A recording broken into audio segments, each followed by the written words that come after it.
வணக்கம் சித்த வைத்திய சொந்தங்களே, நான் உங்கள் சித்த வைத்தியர் மயநாதன் பேசுகிறேன். இன்றைக்கி நம்ம பார்க்கக்கூடிய பதிவு திரிகடிகை முறையாக சாப்பிடவில்லை என்றால் ஏற்படக்கூடிய பின்விளைவுகளை பற்றி பார்க்க போகிறோம். ஸோ சித்தர்கள் திரிகடுகை முறையாக சுத்தி பண்ணி சாப்பிட சொல்லியிருக்காங்க.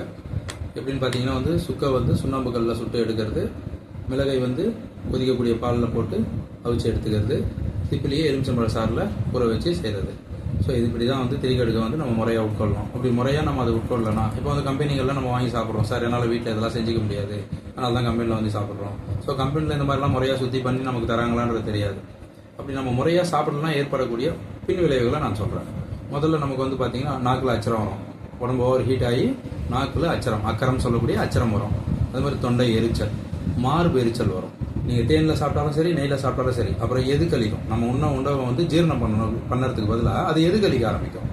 அதே மாதிரி பார்த்தீங்கன்னா அல்சர், வயிற்று ரணம், நாபில ரணம் ஏற்பட ஆரம்பிக்கும். அதே மாதிரி ஹெச்பி கவுண்ட் குறையும், மண்ணீரில் பாதிக்கும். சுத்தி செய்யப்படாத மிளகு என்ன பண்ணணும்னு பார்த்தீங்கன்னா உங்கள் மண்ணீரில் பாதிக்கும். அதனால் அதே நேரத்தில் ஃபைல்ஸ், ரத்தம் மூலம் இந்த மாதிரி பின் விளைவுகள்ல இருந்து நாம் எப்படி முறையாக திரிகடுகை சாப்பிடணுன்றதை பற்றி நம்ம அடுத்த பதிவில் பார்ப்போம்.